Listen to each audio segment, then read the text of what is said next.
Hi friends, എല്ലാവർക്കും നമസ്കാരം. അപ്പോൾ എല്ലാവർക്കും വീഡിയോയിലേക്ക് സ്വാഗതം.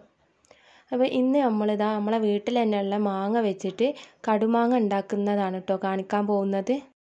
അപ്പോൾ എല്ലായ്പ്പോഴും പറയുന്ന പോലെ തന്നെ ഐഷാസ് ഓവൻ എന്ന് പറഞ്ഞ ഈ ചാനലും ഞങ്ങളുടെ വീഡിയോസും നിങ്ങൾക്ക് ഇഷ്ടമാവുന്നുണ്ടെന്ന് വെച്ചാൽ എല്ലാവരും സബ്സ്ക്രൈബ് ചെയ്യുക. ഈ കാണുന്ന റെഡ് സബ്സ്ക്രൈബ് ബട്ടൺ ഞെക്കിയിട്ട് അതിലിങ്ങനെ ഒരു ബെല്ലൈക്കൺ വരും. അതിൽ ഓൾ വേണം പ്രസ് ചെയ്യാനാണ്. എന്നാൽ മാത്രമേ ഞങ്ങളിടുന്ന വീഡിയോസിൻ്റെ നോട്ടിഫിക്കേഷൻ നിങ്ങൾക്ക് കിട്ടുകയുള്ളൂ. അങ്ങനെ ഇതാ നമ്മളെ മാങ്ങ ഒക്കെ നല്ലോണം കട്ട് ചെയ്ത് വെച്ചിട്ടുണ്ട്. ഇത് പഴുപ്പ് വന്ന് തുടങ്ങിയ മാങ്ങയാണ് കേട്ടോ, അതുകൊണ്ടൊന്നും കുഴപ്പമില്ല, നമുക്ക് ഉണ്ടാക്കിയെടുക്കാം. അതിന് വേണ്ടിയിട്ട് എങ്ങനെ ഉണ്ടാക്കുന്നത് നോക്കാം. ഒരു പാത്രം അടുപ്പത്ത് വെച്ചിട്ട് അതിലേക്ക് കുറച്ച് വെളിച്ചെണ്ണ ഒഴിച്ച് കൊടുത്തിട്ടുണ്ട്. വെളിച്ചെണ്ണ നല്ലോണം ചൂടായിട്ട് കടുകും കരിവേപ്പിലയും കൂടി ഇട്ട് മൂപ്പിച്ചെടുത്തതാണ്.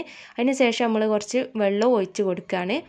അപ്പോൾ ഇത് കുറച്ച് അധികം തന്നെ ഉണ്ടാക്കുന്നുണ്ട്. ഇനി അധികം ഉണ്ടാക്കിയാൽ കുഴപ്പമൊന്നുമില്ല, നമ്മൾ ഫ്രിഡ്ജിൽ വെച്ചാൽ മതി, കുറച്ച് ദിവസം നിന്നോളും കേടുവരാതെ. അങ്ങനെ ഇത് നല്ലോണം തിള വരുമ്പോൾ നമ്മൾക്ക് അതിലേക്ക് വേണ്ട പൊടികളൊക്കെ ഇട്ട് കൊടുക്കുക. പൊടികളായിട്ട് ആദ്യം കുറച്ച് മഞ്ഞൾപ്പൊടി, പിന്നെ പെരിഞ്ജീരകം പൊടിച്ചത്, പിന്നെ കുറച്ച് ഇതിലേക്ക് ആവശ്യമായിട്ടുള്ള മുളക് പൊടി കുറച്ച് അധികം ഇടുന്നുണ്ട്. കാരണം നമ്മളിത് കുറച്ച് അധികം തന്നെ ഉണ്ടാക്കി വെക്കുന്നുണ്ട്, അതുകൊണ്ട് കുറച്ചധികം മുളക് പൊടി ഇടുന്നുണ്ട്. നിങ്ങൾ എത്രയാണോ ഉണ്ടാക്കുന്നത് അതിനനുസരിച്ച് പാകത്തിന് ഇട്ടാൽ മതി.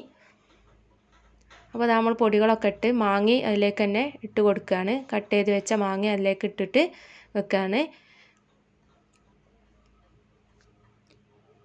ഇനി നല്ലോണം ഒന്ന് ഇളക്കി കൊടുക്കുക. ഇനിയാണ് നമ്മൾ ഇതിലേക്ക് ഏറ്റവും ആവശ്യമായിട്ടുള്ള സാധനം ഇടുന്നത്, അതായത് ശർക്കര. ഈ ശർക്കരയാണ് കേട്ടോ ഇതിൻ്റെ മെയിനായിട്ടുള്ളത്. അപ്പോൾ നമ്മൾ ഇതൊരു എരിവും മധുരവും കൂടിയിട്ടുള്ളൊരു ഇതാണ്, നിങ്ങൾക്കൊക്കെ അറിയാവുന്നുണ്ടാവും. നമ്മൾ ഇതിന് കടുവാങ്ങ എന്നാണ് കേട്ടോ പറയാൽ. അപ്പോൾ അത് ആ ശർക്കര ഇട്ടിട്ട് നല്ലോണം തിളക്കാൻ വേണ്ടി വെക്കുകയാണ്. കുറച്ച് ഉപ്പ് ഇടുന്നുണ്ട്, ഇതൊന്ന് ബാലൻസ് ചെയ്യാൻ വേണ്ടിയിട്ട്. അപ്പോൾ അതാ ചെറുങ്ങനെ തിള വരുന്ന തുടങ്ങിയിട്ടുണ്ട് കേട്ടോ. അപ്പോൾ അതാ നല്ലോണം തിളച്ച് വരുന്നുണ്ട്. ഇനി വെള്ളമൊക്കെ ഒന്ന് നല്ലോണം വറ്റി മാങ്ങ നല്ലോണം വെന്ത് കുറുകി വരണം. നല്ലോണം തിളച്ചിട്ട് ഈ വെള്ളമൊക്കെ ഒന്ന് വറ്റി ഇതാ കുറച്ച് പകുതിയോളം കുറുകി വന്നിട്ടുണ്ട്.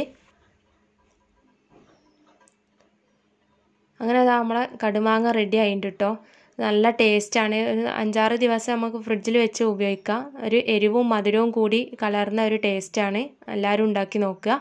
ഇത് ഏറ്റവും സിമ്പിളായ രീതിയിൽ എങ്ങനെ ഉണ്ടാക്കാമെന്നാണ് കേട്ടോ നമ്മൾ കാണിച്ചു തന്നത്. അപ്പോൾ ചിലവർ ഇതിൽ ഇഞ്ചി വെളുത്തുള്ളി ഒക്കെ ഇട്ട് കണ്ടിട്ടൊക്കെ ഉണ്ടാക്കാറുണ്ട്. അത് വേറൊരിത്. നമ്മൾ ഇത് ഏറ്റവും സിമ്പിളായ രൂപത്തിലാണ് ഇത് ഉണ്ടാക്കിയത്. നല്ല ടേസ്റ്റാണ്. ഇത് അടിച്ച് ഫ്രിഡ്ജിൽ സൂക്ഷിച്ചാൽ ഒരാഴ്ചയോളം നമുക്ക് കേടുവരാതെ ഉപയോഗിക്കുകയും ചെയ്യാം. കുട്ടികൾക്കും എല്ലാവർക്കും നല്ല ഇഷ്ടപ്പെടും. ഒരു എരിവും മധുരവും കൂടി ചേർന്ന ഒരു ടേസ്റ്റ് ആയതുകൊണ്ട് തന്നെ അടിപൊളി ടേസ്റ്റാണ്. അപ്പോൾ എല്ലാവരും ഒന്ന് ഉണ്ടാക്കി നോക്കുക. അപ്പോൾ ഇനി അടുത്തത് അടിപൊളി ഒരു വീഡിയോ ആയിട്ട് നമ്മൾ വരുന്നതായിരിക്കും. എല്ലാവർക്കും നമസ്കാരം. അസ്സലാമു അലൈക്കും.